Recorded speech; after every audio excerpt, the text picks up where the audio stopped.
Welcome to the Ed Newsstand Podcast. I'm your host, Troy Reynolds. This is Season 4, Episode 28 of the podcast. The topic of this week's newsletter is Google Classroom Spring Cleaning. With only a couple weeks left in the school year, it's time to plan your course of action with Google Classroom once the school year is over.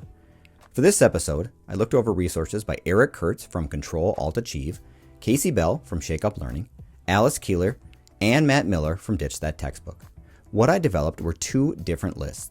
The first list is 6 steps everyone had on their list for Google Classroom cleanup at the end of the year. The second list was 6 more ideas to also consider when cleaning up your Google Classroom. And we've got a lot to get to, so let's not waste any more time. Let's dive in.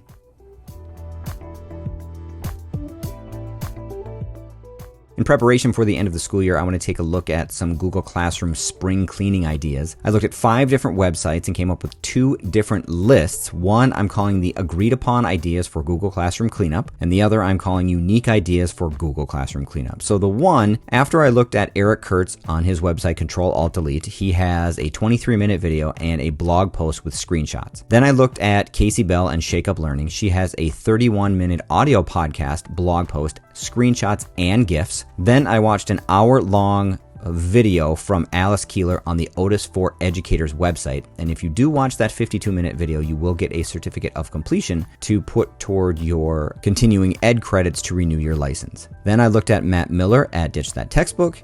He has a blog post. And finally, I watched a 5-minute video on Google Workspace from Shannon Moore. After I watched and read all of those articles and videos, that is how I came up with these 2 lists. So I want to go through each idea individually and kind of demonstrate to you what the ideas are and how you can utilize them. Before I do that though, I want to show you each website that I found the information on. So if you want to check that out yourself, you certainly can do that. Each image on the newsletter this week is a link back to their blog post or the video, so you can research that information yourself. This is Eric Kurtz's blog post. Like I mentioned before, he has a short video and a podcast. The video is linked right in the blog post. As you scroll through and see the different tips, he has screenshots of how to do all of the different tips that he talks about. This is the link to Casey Bell and her Shake Up Learning. You can see as you scroll through, here is a link right embedded in her website to the post about cleaning up your Google Classroom. And as you scroll through here, you'll see her different tips. And then she has screenshots and GIFs for several of the tips. Alice Keeler's blog is a little less intense. She does not have much information, but she does have a link to that Otis video. And if you head to the Otis website and sign up for a free account, you can watch this 52-minute video for free. This is Matt Miller's website on Ditch That Textbook. As you can see here, 10 easy ways to clean up your Google Classroom. And as you scroll through here, he gives a little bit more description about each of his tips. Let's get into the top 6 agreed upon ideas for cleaning up your Google Classroom. The first one is to return all student work. When you're in your Google Classroom, just head to the Grades tab. When you're in the Grades tab, you can hover over the assignment, click on the what I call the snowman, and the option that you have here is to return all. You'll get a pop-up that will say students will be notified. It can check any grade that you've left, and then you can just return this assignment to all students. The reason you want to return all of the assignments to the students is because then you are not the owner of that assignment anymore. Because once the students turn in that assignment, you become the owner. When you return it back to the student, you are no longer the owner. The student is now the owner of that assignment again. After you have returned all of the assignments to the students, you want to unenroll your students. So to do that, you go to the People tab. Once on the People tab, you click the box at the top of the Student tab, then choose Action and choose Remove. You'll get a pop-up. Are you sure you want to remove the students from this class? Yes, because now the quarter or the semester is over.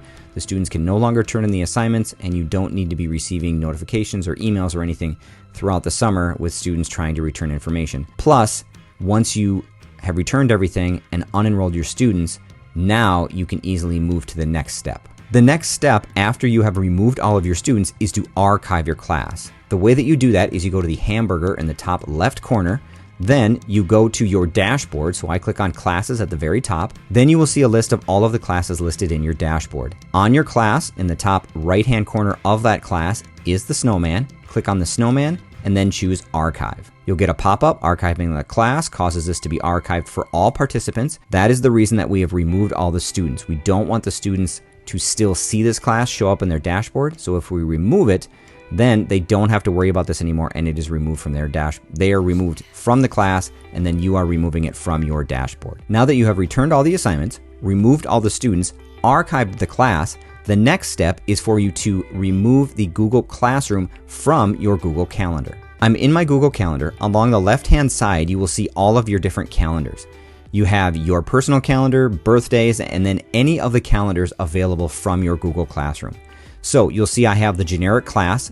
If you want to remove this class from your Google Calendar, again, hover over the class, choose the snowman icon, and then you have two options. You can choose to hide from your list, which means it will just get rid of this from your list completely instead of unchecking it. If you uncheck it, it will still show up on the left-hand side. But if you hide it from the list, then you won't see it on your list anymore. If you want to go one step further and delete it, that's kind of what I would recommend. So you go to Settings and Sharing, then you scroll all the way to the bottom of the class, and you will see at the bottom it says this calendar will be permanently erased. Nobody will be able to use it anymore, and you can choose Delete. Once you do that, you'll get a little pop-up that says you are about to permanently delete this class for everyone who uses it.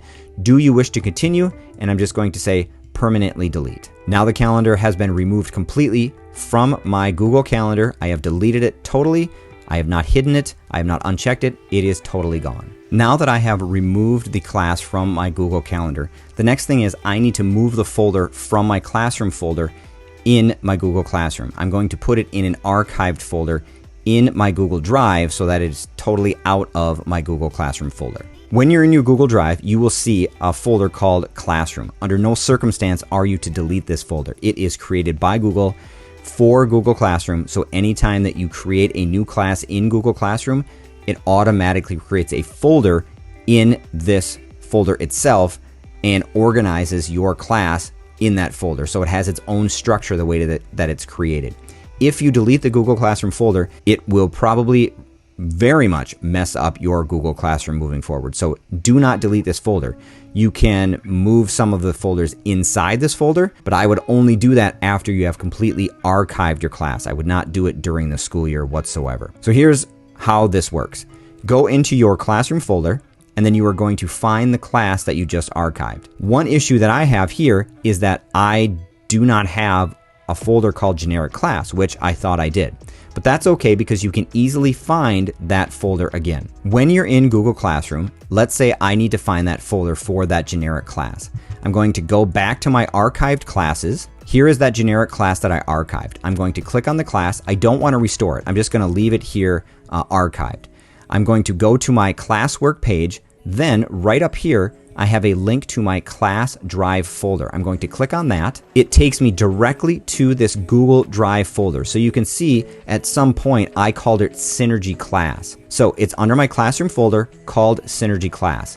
This is how I'm going to move it. In my drive, I'm just going to create a new folder called Archived Classes. Go up to New, click Folder. I've now created a folder called Archived Classes. I also want to make sure that I can find this folder very easily, so I'm going to change the color. Let's change the color to this teal color. I just right click and choose any color that is available for me. So now I have created an Archived Classes folder, and I have color coded it so it's easier for me to find. Now, if I go back to that Synergy folder, so I'm in my classroom folder, here's that Synergy class. I can take this and I can right click, I can move to, and I'm just going to move it to the Archived Classes folder. And now it is moved out of my Google Classroom folder and it is in my Archived Classes folder. So I don't lose access to any of those items in there, but now I have moved it out to clean up my Google Classroom. Now that I have moved the archived class out of the classroom folder into a new archive folder, the last thing I need to do is I need to remove any files that have been shared with me throughout the quarter, semester, or school year. The way I do that is on the left-hand side, I click on the Shared With Me tab, and then I can just go through and I can choose the files that have been shared with me and I can remove them. I can do them one at a time, so I can click on the one item, I can click the trash can, and I can just remove. If I need to do more, I can click on one, I can hold the Shift key, and then it will highlight a group.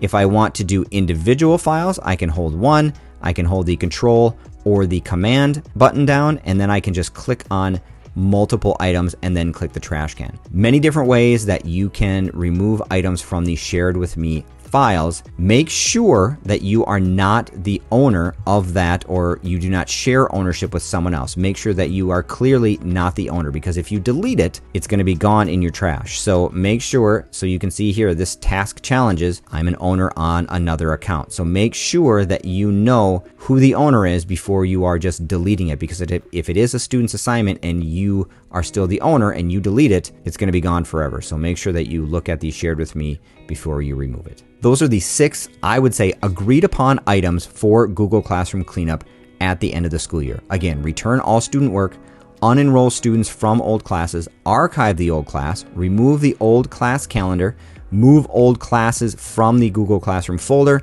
and then remove old class files from shared with me in Drive. Now that we have the agreed upon ideas out of the way, let's talk about some other unique ideas for cleaning up your Google Classroom. The first one I think is very important, and I don't know that we use and take enough time for this, and that is to reflect upon the year.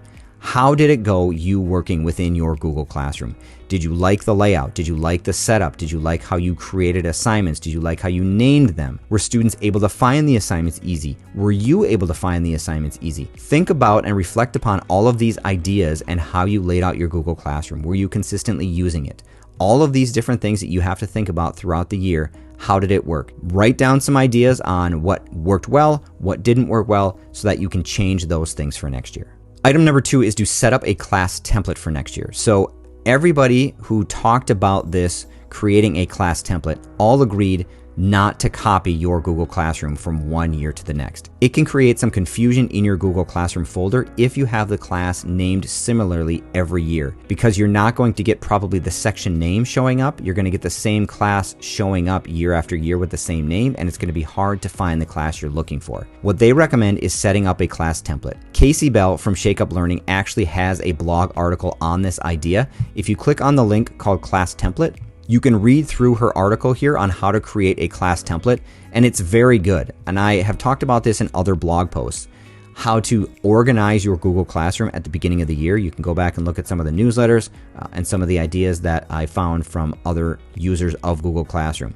But think about your title, think about your section, your description, the course subjects, the topics, all how you were laying out the posts with the assignments and the questions, all of these different ideas. So if you want to know how to set up a class template, something that you can use year after year, I would definitely look at creating your own class template. And the great thing about creating a class template then is you can just copy that template year after year and rename it, and then you can have different markers in your Google Classroom every year, and it makes organization that much easier. Because you have reflected and because you've thought of a class template, there are a couple of things that you can do. One, you don't need all of the resources and assignments that you created. So think about what you have created. If throughout the school year, students have created some amazing resources, I would recommend, while you are thinking about it and while you are doing it, to move out those students or make a copy of those students' exemplary assignments so you can show those and demonstrate those to students the next year.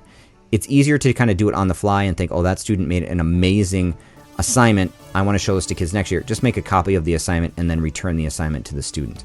Next, move out any teacher files that you want to use year after year.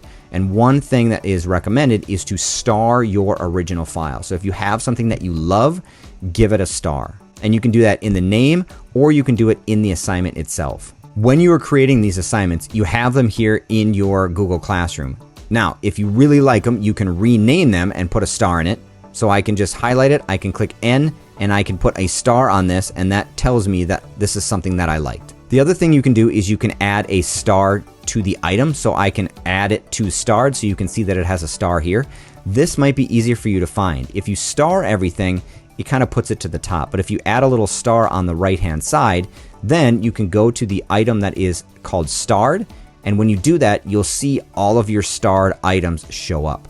So there's a couple of different ways that you can star your exemplary assignments that you're giving out to students. You can either star it specifically so it has a star on the right-hand side, or you can give it a star on the left-hand side, or you can maybe even give it an emoji if you wanted to do that as well to make it easier to find. Next, don't make a copy of your Google form. What you want to do is you want to reset your Google form and use that same form the next year. That way you don't have to reattach a new Google form to your assignment. If you are reusing the assignment, you can just use the same Google form. And if you've never done that, let me show you how that works. When you're in your Google form, if you go to the Responses tab, over on the right-hand side next to the Google spreadsheet icon is the snowman. If you click on the snowman, you can download all of your responses as a CSV. You can also generate your own spreadsheet. So if you don't do that, it's something easy that you can do. You just click on the spreadsheet and it will create a spreadsheet right in your Google Drive.